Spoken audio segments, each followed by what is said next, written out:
Bernay, terre de talent, c'est un moment d'évasion que nous vous offrons cet après-midi, aujourd'hui, avec Anne Julliot, qui est notre invitée. Anne Julliot, elle tient une maison d'hôte dans ce joli quartier de la rue de la sous-préfecture à Bernay, où nous pouvons distinguer des maisons caractéristiques, des maisons de caractère, oui, tout simplement, des maisons à pans de bois. Bonjour Anne. Bonjour Dom. Donc tu tiens une maison d'hôte, hein, c'est bien ça? Alors, une maison d'hôte qui est à la fois une chambre d'hôte et un gîte à louer pour un week-end ou des vacances. C'est ouvert depuis combien de temps à cet endroit, 10 rue de la J'ai sous-préfecture? ouvert, alors j'ai emménagé après un an de travaux. J'ai emménagé après le confinement, donc il y a 3 ans. C'est le confinement qui a été l'élément déclencheur? Non, c'était pas le confinement qui était l'élément déclencheur. En fait, j'avais déjà opéré un changement de vie étant parisienne en m'installant à Trouville-sur-Mer, où j'avais ouvert un coworking pour la ville de Trouville. Donc une première expérience? Première expérience en Normandie. Et j'ai eu un coup de cœur pour Bernay, que j'ai découvert par hasard. Et c'est souvent le cas de Parisiens qui découvrent Bernay un peu par hasard, puisque Oui. Bernay, c'est sur la ligne de train Paris-Trouville-Deauville. Tout à fait. Souvent, on s'arrête, enfin, le train s'arrête pendant 2 minutes. Et on se demande toujours à quoi ressemble cette petite ville, mais on ne le sait jamais, puisqu'on ne s'arrête jamais. Bernay, Et- Bernay, 2 minutes d'arrêt. Exactement. Alors justement, est-ce que tu peux développer par rapport à ce coup de cœur? Pour quelles raisons précisément? Alors, j'ai eu un coup de cœur pour la ville que j'ai découvert un samedi matin par hasard, parce que je crois que le train avait du retard et donc il s'est arrêté ce jour-là à Bernay, qu'on est tous descendus et qu'on avait peut-être 1 heure pour avant de le reprendre. Et donc en plein marché. Alors c'est vrai que le marché c'est vraiment un Quelle moment. aubaine Oui. en plein marché. Il faisait beau.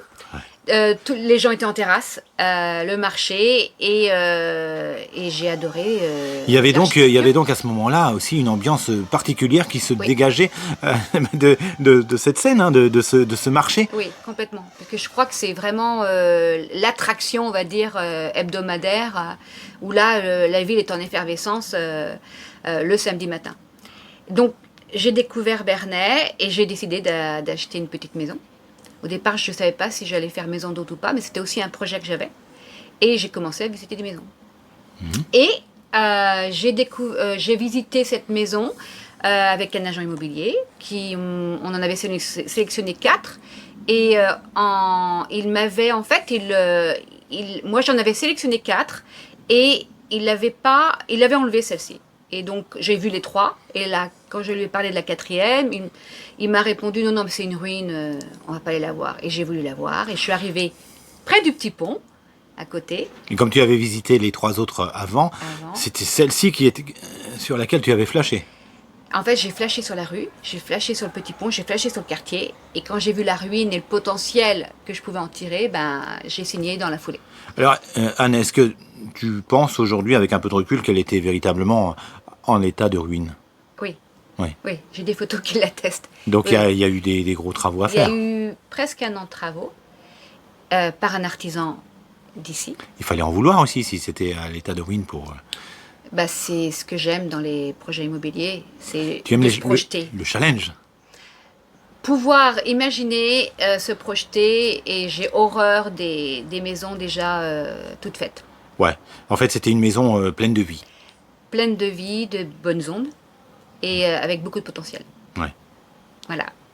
Donc je ne regrette pas, c'était il y a 3 ans. Et ensuite, j'ai décidé, au bout d'1 an, de commencer l'activité de chambre d'hôte et de louer le gîte de temps en temps, puisque je ne vis pas là à plein temps, on va dire les 3/4 du temps, mais je me partage aussi encore un petit peu à Paris et encore un petit peu à Trouville. Et j'ai une activité principale où j'ai beaucoup de télétravail, donc je le fais ici. Et je vais aussi à Rouen. Donc c'est un petit peu difficile à suivre, mais finalement, c'est Paris et la Normandie. Mais finalement, quelle meilleure ambassadrice Oui, voilà, que tu pourrais être en voyageant entre Bernay et Paris. C'est vraiment... ah oui, et puis en fait, je pourrais être une ambassadrice parce que j'adore Bernay et je crois que quand je raconte Bernay à mes amis, aux gens qui me posent des questions, je transmets. La passion. Exactement. Voilà. Et je ne suis pas la seule d'ailleurs. L'engouement, de la passion, ouais. de la vie, quoi. Ouais, complètement. Donc, dès l'ouverture de cette maison d'hôtes, les demandes ont afflué. Alors, il y a quand même une offre de chambre d'hôtes à Bernay, mais pas suffisamment puisque j'ai eu rapidement des réservations. Et puis j'ai l'avantage, mais en fait je pense que c'est le cas aussi des autres chambres d'hôtes, d'être à 5 minutes à pied de la gare. Et ça compte beaucoup pour les Parisiens qui viennent pour un week-end. Et parmi ma clientèle, j'ai aussi beaucoup de Parisiens, surtout juste après le Covid, qui sont venus pour visiter des maisons, puisqu'on a eu un engouement énorme pour Bernay, pour acheter une maison. Et effectivement, Anne, on peut dire que c'est un cadre exceptionnel. Hein. C'est pas évident de trouver une chambre d'hôte, un site comme celui-ci.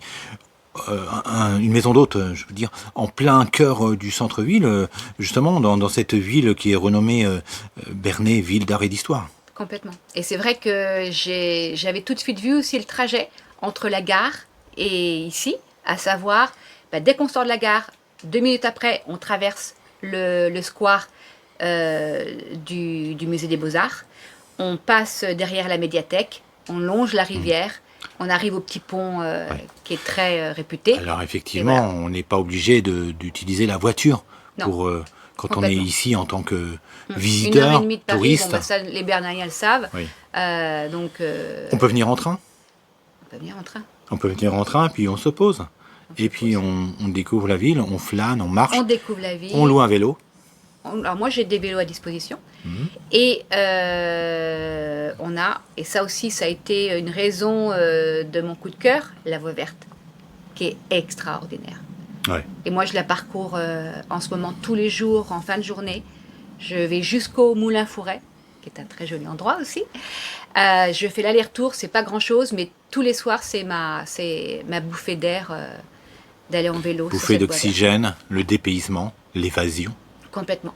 Donc ici, tu as le mobilier, il est constitué Alors, de... il est chiné, tout est chiné. Rapidement après mon installation, s'est ouvert un magnifique endroit que beaucoup d'entre nous connaissent, la recyclerie, où j'ai beaucoup chiné. La ressourcerie de Bernay, oui. La ressourcerie. De Menneval, oui. Oui, la ressourcerie de Menneval, pardon. De Menneval. Et puis aussi un autre endroit où je chine beaucoup. Alors, c'est pas tellement c'est plus de la vaisselle, c'est le Secours populaire. Oui, absolument. Heureusement d'ailleurs qu'il existe ici des associations telles que celle-ci. Oui, qui sont très dynamiques. Oui. Vraiment. Et on peut faire des belles personnes. Bien jolies trouvailles. Complètement. Et c'est le cas. Tout, hein. Oui. C'est le cas puisque tu as pu t'équiper grâce à ces associations au moindre coût. Ouais. Et puis des jolies pièces. Au-delà du prix, je pense que c'est quand on y va, c'est pour trouver le petit coup de cœur, la pièce pépite qui va faire que tout d'un coup j'ai acheté des choses que je n'aurais jamais trouvées ailleurs. Ouais. Donc, alors comment ça se passe, Anne, pour cette saison, cet été 2023 qui est déjà bien entamé? Plutôt bien? Ça se passe très bien. Alors moi, c'est pas mon activité principale, donc je remplis pas tous les jours, par choix. C'est pas ta recherche, oui, effectivement. C'est pas, voilà. Ouais. On va dire que la majeure partie de la clientèle, ce sont des étrangers qui viennent et qui sont de passage. Parce que c'est bien répertorié? Alors, dans les guides? Oui, mais c'est surtout grâce à des gros distributeurs, comme Booking et Airbnb. Alors, est-ce que tu peux nous citer certaines provenances, justement, de ces étrangers? Des Anglais, des Belges, qui en fait sont de passage avant de continuer leur trajet vers le sud-ouest, vers l'ouest, où ils vont se rendre en vacances, où ils ont parfois une résidence secondaire. Beaucoup aussi se rendent en Espagne, donc en fait ils font une pause. C'est donc Bernay est une ville de transition, surtout une ville-étape. Oui, mais attention, ils ne choisissent pas Bernay par hasard. Par hasard.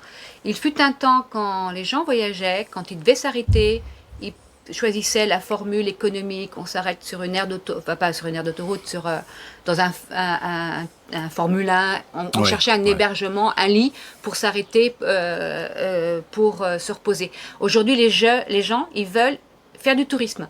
C'est pas parce qu'ils vont faire une étape que ça doit être un endroit... Du tourisme, certes, Anne, mais du tourisme de qualité. De qualité, voilà. Et en fait, à chaque fois, ils font la même remarque concernant Bernay, qu'ils ont regardé sur la carte, qu'ils ont vu que cette ville avait l'air très jolie. Et donc ils arrivent, ils prennent le temps de choisir un restaurant, et Dieu sait si on a maintenant une offre de jolis et bons restaurants. Oui. Ils choisissent aussi pas un lit, mais un endroit qui leur plaît. Et ça fait partie de leurs vacances. Oui. Et à chaque fois, ils me disent, on reviendra. Alors ça sera peut-être au retour ou lors d'une prochaine étape, parce qu'ils sont toujours agréablement surpris par Bernay. En voilà une très très bonne nouvelle, Anne.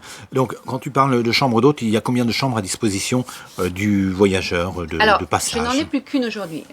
L'année dernière, j'avais acheté la maison d'en face, que j'ai dû revendre, et j'avais 3 chambres. Donc là, c'était devenu mon activité principale. Et puis, pour différentes raisons, je l'ai revendue, et donc maintenant, je n'ai plus qu'une chambre d'hôte, ou le gîte, et en activité secondaire.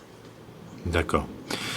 Eh bien, merci beaucoup, Anne, pour tous ces précieux renseignements. J'en profite pour te remercier, parce que franchement, je crois que à chaque fois que quelqu'un s'installe à Bernay, la première chose que je donne comme information, alors il y a l'office de tourisme, mais pour s'installer dans la ville, moi j'ai créé pour la mairie de Trouville à une époque, je m'installe à Trouville, mais je crois que tu aurais pu appeler aussi Bernay terre de talent, je m'installe à Bernay. Parce que c'est une mine d'informations. Alors non seulement c'est une mine d'informations, mais à chaque fois que quelqu'un fait un poste pour quelle que soit la demande, je cherche un job, une nounou, un appartement, une maison, un menuisier, un jardinier. Moi, grâce aussi à ton groupe, j'ai trouvé quelqu'un qui me fait des petits travaux. Voilà, donc bravo pour ce que tu fais avec tes co-animateurs. Avec tout mon staff, toute mon équipe, avec oui. Toute ton équipe. Oui, à laquelle il faut bien rendre hommage. Hein. Oui. Merci beaucoup pour ces jolis compliments qui me flattent, qui me vont droit au cœur. Il faut bien dire les choses. Merci Anne. Nous recevions aujourd'hui Anne Julio, qui tient une maison d'hôte, voilà, 10 rue de la Sous-Préfecture à Bernay. Voilà, n'hésitez pas à lui rendre une petite visite. Merci Anne. Merci infiniment. Au revoir.